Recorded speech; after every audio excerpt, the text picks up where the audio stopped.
Hello everyone, हम बात करेंगे इस वीडियो में यूपीएससी सीएससी एग्जाम यानी सिविल सर्विस एग्जाम के बारे में पूरी डिटेल्स में जानेंगे। कैसे एग्जाम होता है, क्या सिलेबस है, क्या एज लिमिट है और कब इसके फॉर्म अप्लाई होते हैं, कब मेंस का एग्जाम होता है, कब इंटरव्यू होता है। तो एक वीडियो में हम पूरी डिटेल्स में जानेंगे। और इससे पहले मैंने आपको एक वीडियो दी थी जिसमें यूपीएससी की तैयारी कैसे करें 12th के बाद या ग्रेजुएशन लास्ट ईयर में हो, तो आप उस वीडियो को देखिए और कुछ आपको उससे नॉलेज मिलेगा। और इस वीडियो में हम जानेंगे कि पूरा प्रोसेस क्या होता है यूपीएससी एग्जाम का और कौन कौन सी पोस्ट होती है, आईएएस आईपीएस आईएफएस के अलावा भी बहुत सारी ए और बी ग्रुप की बहुत सारी पोस्ट होती है इसमें, तो वो भी जानेंगे।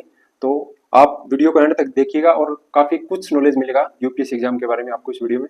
तो सबसे पहले हम जानते हैं कि यूपीएससी का एग्जाम कौन कंडक्ट करवाता है। तो यूपीएससी यानी सिविल सर्विस का एग्जाम कंडक्ट करवाता है UPSC union public service commission.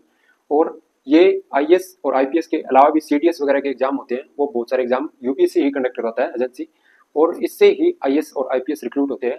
हम नॉर्मली आईएएस और आईपीएस के बारे में जानते हैं, लेकिन इसमें बहुत सारी अदर भी पोस्ट सर्विस होती है जो ए ग्रुप और बी ग्रुप की भी होती है, तो उसके बारे में हम जानेंगे। तो सबसे पहले तो ये जान लेते हैं कि इसमें कौन कौन सी सर्विस होती है। तो सबसे पहले होती है ऑल इंडिया सर्विस यानी आईएएस आईपीएस और आईएफएस होती है। उसके बाद आती है ग्रुप ए की सिविल सर्विस की, जो जिसमें आईएफएस आईआरएस आईटीएस आरपीएफ वगैरह एक्सेट्रा बहुत सारी होती है, वो शामिल होती है। उसके बाद आती है ग्रुप बी सिविल सर्विस, जिसमें डानिक्स वगैरह जो पंडिचेरी वगैरह की सर्विस होती है आईएएस और आईपीएस की, वो शामिल होती है। तो आप समझ गए होंगे कि इसमें से ही all India service group A B निकलते हैं। उसके बाद हम जानते हैं कि इसकी एज लिमिट क्या होती है। तो एज क्राइटेरिया होता है इसका 21 से लेकर 32 ईयर तक, यानी जनरल कास्ट के और कास्ट के कैटेगरी के हिसाब से इसमें रिलैक्सेशन होता है, यानी जनरल कैटेगरी का 6 अटेम्प्ट दे सकते हैं और ओबीसी के 9 अटेम्प्ट दे सकते हैं। तो कैटेगरी वाइज इसमें छूट होती है, आप उसका नोटिफिकेशन देखोगे तो आपको पता चल जाएगा। उसके बाद आते हैं कि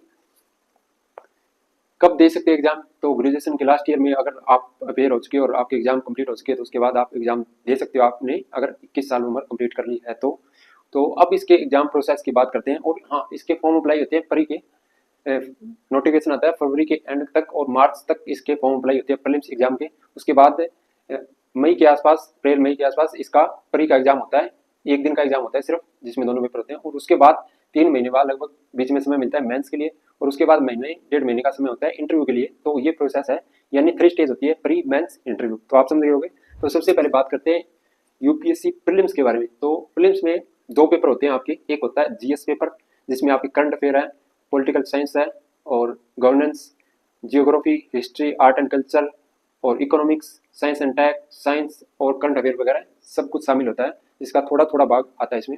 और सेकंड पेपर होता है आपका सी सेट का, जिसमें मैथमेटिक्स, रीजनिंग और पैसेज और डाटा इंटरप्रिटेशन वगैरह आते हैं। तो वो होता है सिर्फ क्वालिफाइंग पेपर, जिसमें से हाँ, तो बात करते हैं पेपर फर्स्ट के बारे में। कितने अंक का होता है पेपर फर्स्ट? होता है 200 नंबर का, जिसमें से कट ऑफ जाती है 100 के आसपास, और 2 नंबर का एक क्वेश्चन होता है, यानी 100 क्वेश्चन होते हैं।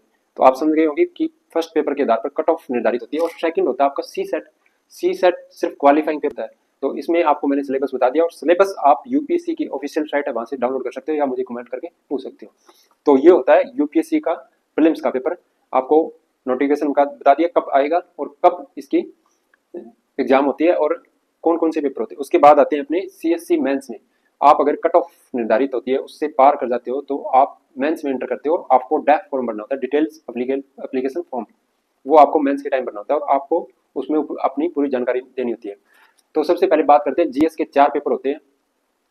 तो सबसे पहले बात करते हैं जीएस पेपर की। जीएस में 4 पेपर होते हैं, जिसमें आपके 250 अंक का एक पेपर होता है। तो ये आपके 4 पेपर 1000 नंबर के हो गए, और इसमें 20 क्वेश्चन होते हैं हर एक पेपर में। हर एक पेपर का टाइम होता है 3 घंटे का। क्वेश्चन आते हैं पेपर में, आपको इसमें लिखना होता है। और हाँ, परी आपका ऑब्जेक्टिव टाइप आता है जिसमें आपको एमसीक्यू करने होते हैं, और मेंस में आपको लिखना होता है। तो इसमें आपके पास 3 घंटे होते हैं और 20 क्वेश्चन होते हैं, जो आपको एक बुकलेट दी जाएगी, उसमें आपको पेन से लिखने होते हैं और उसी के आधार पर आपको अंक मिलते हैं। तो 4 पेपर हो गए 1000 नंबर के। उसके बाद एक पेपर होता है एस्से राइटिंग का, जो 250 अंक का होता है और 3 घंटे का समय मिलता है। ये इसमें 8 ऐसे होते हैं, आपको सिर्फ 2 ऐसे लिखने, 4-4 के भाग में डिवाइड होते हैं। एक एक ऐसे लिखना होता है आपको। 1000-1200 शब्दों में लिमिट होती है शब्दों की, वो आप नोटिफिकेशन देखेंगे तो उसमें आपको पता चल जाएगा क्लियरली कि कितने शब्दों में लिखना होता है। और उसके बाद होता है ऑप्शनल पेपर, आपको चूज करना पड़ता है। ऑप्शनल के सब्जेक्ट दिए होते हैं, जैसे पॉलिटिकल साइंस या जियोग्राफी है, हिस्ट्री है, मैथमेटिक्स है, वो आप अपने अनुसार जो आपको सुटेबल लगे वो सब्जेक्ट आप चूज करते हो। और ऑप्शनल के 2 पेपर होते हैं, दोनों 250-250 अंक के होते हैं, यानी टोटल 500 नंबर होते हैं।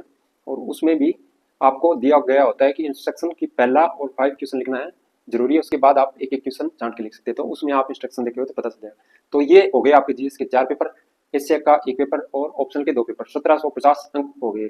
उसके बाद आते हैं लैंग्वेज पेपर पे। हिंदी ज्यादातर लैंग्वेज लेते हैं, या 8वीं अनुसूची में जो भाषाएं शामिल है हमारे 22 भाषाएं, उसमें से आप एक चूज करके लैंग्वेज पेपर को चूज करते हो, और ये सिर्फ क्वालिफाइंग होता है। ये आपको ध्यान रखना है कि ये सिर्फ क्वालिफाइंग होता है, 300 नंबर का आता है, और जिसमें से आपको 75 अंक लेके आने हैं। तो ये सिर्फ क्वालिफाइंग है, ये मेरिट लिस्ट में नहीं जोड़ा जाएगा लास्ट में।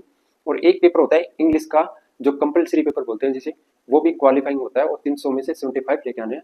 तो ये 2 पेपर क्वालिफाइंग होते हैं, एक लैंग्वेज पेपर जिसे बोलते हैं, एक कंपलसरी इंग्लिश का पेपर। ये 2 पेपर आपको करने हैं, और इसमें से एक निर्धारित आपको अंक लेके आने, तभी आपकी मेंस की कॉपियां चेक होगी, अन्यथा कॉपियां चेक नहीं होगी। तो उसके बाद अगर आपके पेपर हो जाते हैं और आप कट ऑफ से निर्धारित पार कर जाते हो, तो आपका होता है इंटरव्यू यानी पर्सनैलिटी टेस्ट। और पर्सनैलिटी टेस्ट होता है वो 275 अंक का होता है, यानी 273 नंबर का। और टोटल हो जाते हैं अब आपके 1750 और 275, ये हो गए आपकी 2025 अंक टोटल में से कट ऑफ जाती है 1000 के आसपास, और लगभग 1000 के आसपास वैकेंसी आती है। तो इतनी कट ऑफ जाती है इसकी, हर बार आप देख लेना पिछले 5-4 सालों में कट ऑफ निकाल के, तो आपको पता चल जाएगा। उसके बाद होता है आपका फाइनल प्रोसेस। फाइनल प्रोसेस यानी सिलेक्शन कार्डर अलॉटमेंट किए जाते हैं, और सब एक बार जितने भी सिलेक्टेड कैंडिडेट होते हैं वो जाते हैं मंसूरी उत्तराखंड में, और वहाँ पे 3 महीने का एक होता है कोर्स। उसके बाद सबको अपनी अपनी अकेडमी भेजा जाता है, और आईएएस होते हैं वो सिलेक्टेड, वो वहीं रहते हैं। बाकी जैसे आईपीएस सिलेक्टेड हो वो हैदराबाद में चले जाते हैं अपनी अकेडमी में। और अलग अलग अकेडमी होती है, जैसे आईआरएस की, आईआरटीएस की, आरपीएफ की, सभी की अलग अलग वैकेंसी होती है जिस भी पोस्ट के हिसाब से। तो वो अपनी अपनी अकेडमी में चले जाते हैं, और 1 साल की ट्रेनिंग के बाद उनको कार्डर अलॉटमेंट तो कर दिया जाता है, बट साथ साथ में उनको सीखना होता है कैसे काम करना है। तो वो भी एक प्रोसेस होता है लंबा। तो अब आपको पता चल गया होगी सिविल सर्विस के एग्जाम का प्रोसेस कैसा होता है, कब इसका नोटिफिकेशन आता है, क्या एज लिमिट है, और कुछ भी आपको लगे कि समझ नहीं आ रहा है तो कमेंट करके पूछ सकते हो। इसकी 3 स्टेज मैंने आपको बता दी, एज लिमिट बता दी मैंने आपको, और इससे पहले मैंने आपको बताया था कि यूपीएससी की तैयारी स्टार्ट कैसे करें। तो इससे पहले आपको ये जानना भी जरूरी है कि एग्जाम कैसा होता है, यूपीएससी का कितने पेपर होते हैं। और नेक्स्ट वीडियो होगी वो होगी एनसीईआरटी पे कि 6 से लेकर 12 तक की एनसीईआरटी कैसे कवर करें। उसके बाद प्री की बुक लिस्ट के बारे में जानेंगे, और मेंस की, उसके बाद आएंगे अपने ऑप्शन पे। तो डिटेल्स में जानेंगे तभी हमें पता चलेगा। और प्री के साथ हम जानेंगे कौन कौन सी टेस्ट सीरीज वगैरह करनी होती है, तो वो नेक्स्ट में देखें हम। और सिलेबस अगर आपको चाहिए तो आप कमेंट करना, या यूपीएससी की साइट से जाकर डाउनलोड करना, तभी आपको पता चलेगा जीएस में क्या आता है और सी सेट में क्या आता है। तो मिलते हैं एक नेक्स्ट वीडियो में, तब तक के लिए थैंक यू, और अपनी पढ़ाई को जारी रखिए। और कुछ भी आपको समझना है तो कमेंट करके जरूर पूछना, तो वीडियो कैसी लगी जरूर बताना। थैंक यू, मिलते हैं नेक्स्ट वीडियो में।